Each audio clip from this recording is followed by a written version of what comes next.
Hello दोस्तों, आज का आपका हमारे इस चैनल में बहुत बहुत स्वागत है। तो आज का हमारा टॉपिक है रा, जिसके बारे में बहुत ही कम लोग जानते हैं। रा है वो भारत की खुफिया एजेंसी है। चलिए आइए तो आज हम पढ़ते हैं रा के बारे में। देखिए, जो रा है तो रा के बारे में जो दिलचस्प तथ्य हैं वो आज हम आप लोगों को बताएंगे। और ये रा है, ये बहुत ही कम लोग जानते हैं कि आखिरकार ये रा है क्या।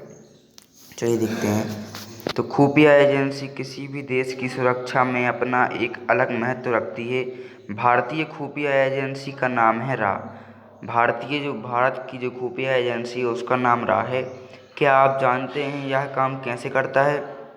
आपने रिसर्च एंड एनालिसिस विंग रा पर बहुत सी फिल्में भी देखी होंगी। रा की बहुत सारी फिल्में भी हैं, लेकिन असलियत में इसके बारे में आपको कुछ भी नहीं पता होगा। रा का कानूनी दर्जा अभी भी स्पष्ट ही है, अभी भी अस्पष्ट है। मतलब अभी रा के बारे में कोई भी ज़्यादा कुछ नहीं जानता, क्योंकि वह भारत की खुफिया एजेंसी है।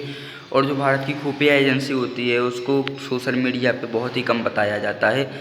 आखिर क्यों रा एक ऐसी एजेंसी है, मतलब एक एजेंसी नहीं बल्कि विंग है।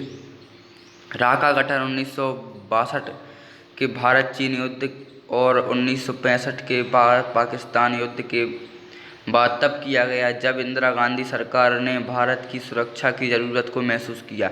अगर आपने इस एजेंसी के बारे में खबरों में या कहीं और ज़्यादा कुछ नहीं सुना है, तो आप इससे अंदाज़ा लगा सकते हैं कि यह वास्तव में कितना गुप्त है। मतलब भारत की जो खुफिया एजेंसी है उसके बारे में काफ़ी लोग नहीं जानते हैं।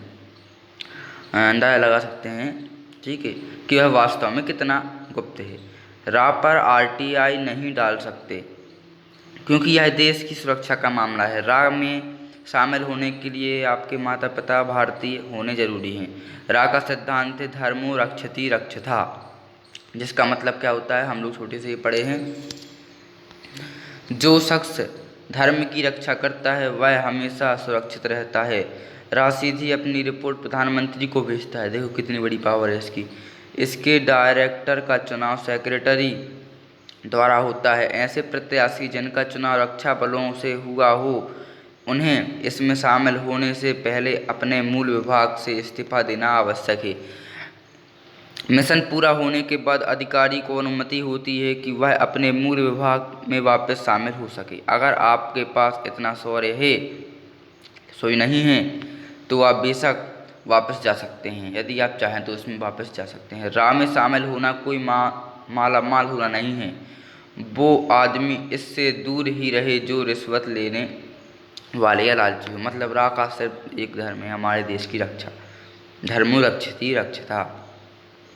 सिक्किम को भारत में शामिल करने का श्रेय भी बहुत हद तक रा को जाता है।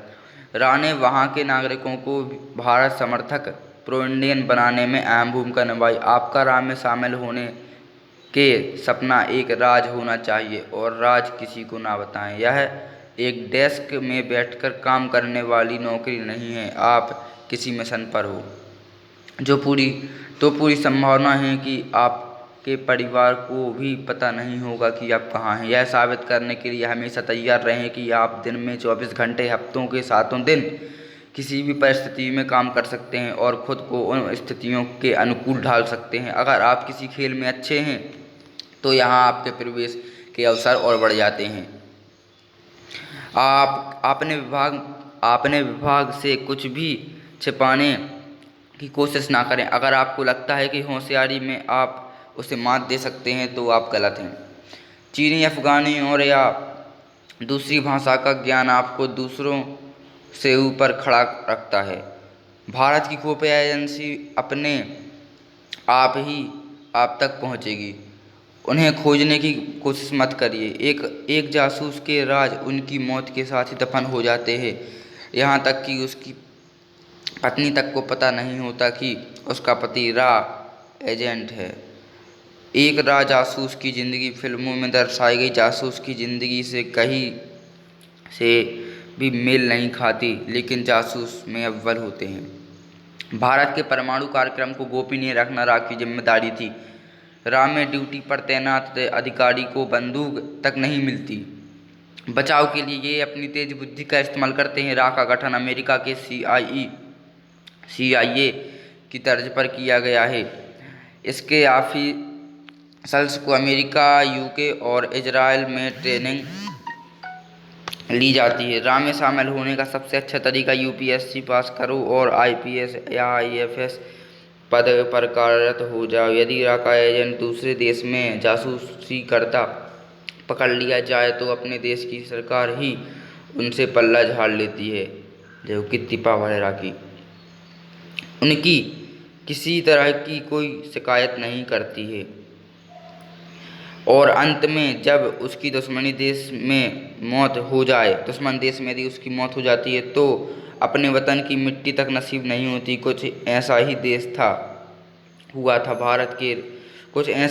था भारत के रविंद्र कौशिक के साथ। रविंद्र कौशिक को आप जानते हो, हम जानते, सभी लोग जानते हैं। ये कोई परमानेंट जॉब तो नहीं, लेकिन एक रा एजेंट की सैलरी 80,000 से 1,30,000 रुपये तक हो सकती है। चलिए, तो यही था रा के बारे में। मुझे पता होगा कि आप लोग जान चुके हो। अब यदि मान लो आपसे कोई भी रा के बारे में पूछे तो आप पे ज़रूर बनेगा। तो ठीक है, मैंने यही आपको बताने का मकसद था कि रा के बारे में सभी लोग जानें, और ये बहुत ही कम लोग जानते थे रा के बारे में। तो आज मैंने आप लोगों को बताने की कोशिश की है। तो मेरे इस चैनल को लाइक करना, सब्सक्राइब करना, वीडियो को लाइक करना, चैनल को सब्सक्राइब करना और ज़्यादा से ज़्यादा कमेंट और शेयर ज़रूर करना। ओके, धन्यवाद।